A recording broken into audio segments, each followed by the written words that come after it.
राहुल चाल चलन तो हमरे बिल्कुल पसंद ना होता। रोज से हम कर तनी सुन ली कान खोल के, या तो वो बाहर चल जाई कमाई, या तो हमरा के हमर नैहर भेज दी। बस एकरा आगे हम कुछ ना कहब।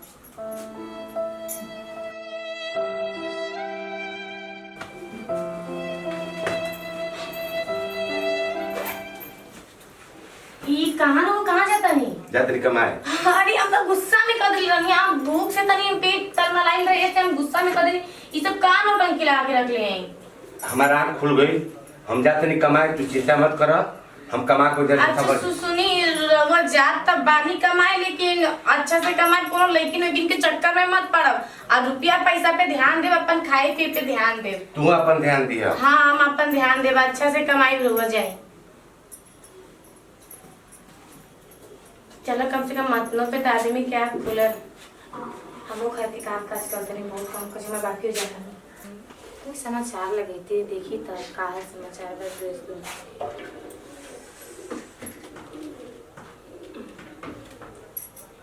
आज रात 12 बजे से संपूर्ण देश में संपूर्ण लॉकडाउन होने जा रहा है। देश गई लोमन कमाए बदी, अब का हुई? हमरा फोन करे के जाम करे के पता करे के जे का हाल बा का ना। अरे हम पर ढेर परेशान हो गए, लॉकडाउन जॉन न करा दे।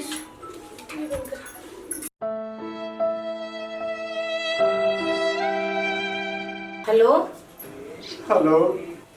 हाँ हाँ हम गायत्री बोलतनी। रो कैसन बनी जी? डर लाग गइल बटे। समाचार ठीक ठाक बानू? ठीक बनी हो।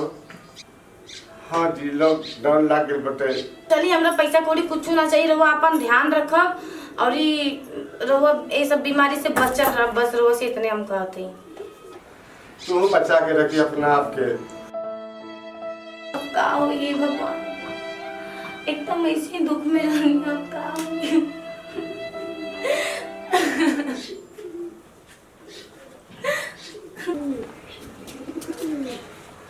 अरे का हो ठीक बाड़ू? का हो? हाँ? छोड़िए मुझे। काहे इतना इतरात रू भाई?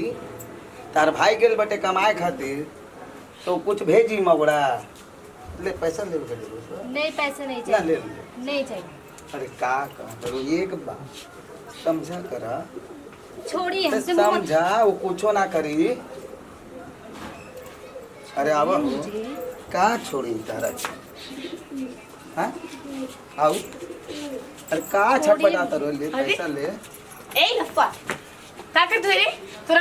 अरे कुछ ना तोर घर के बहन बेटी नहीं के संगा रे। अरे ना भौजी, हम समझात रहे। तू हमरा गरीबी पे मजाक उड़ाओ तो रे। तोरा लास्ट में के तू का समझाता, हम देखनी ना अपना आगे से। भौजी हम ओके समझात रहे। अपना औकात में औकात में ठीक है। हमारा मर्द कमाई का चल गेल, हमरा घरे को हमार गरीबी का पड़ गेल, तो हमार गरीबी के मजाक उड़ाए लगले। तारा मजाक ना उड़ा भौजी। अरे भौजी गंदा घटिया कहीं का घटिया हो गेली। अपन काम से घटिया काम हो रख, गई। समझ में आई? जो और यहाँ से चल जो, और यहाँ जाता पास में नहीं। ये भी मत। ना है हमार बहन- हमारा तरह बता ना है। अरे जो रे जो, अरे जाता नहीं। तोर पैसे के में जरूरत, अब तोर हमरा पैसा पे तोरे तोर पे दे तू निकल यहाँ से। अरे निकल यहाँ से। ठीक बा जाता। कौन बात ना बेटा, कुछ ना हुई। भैया जी इन घरे खुदा हाथ पैसा रुपया अपने पास है। तू घर से बाहर मत निकल कर, ठीक है? चलो घर में चल।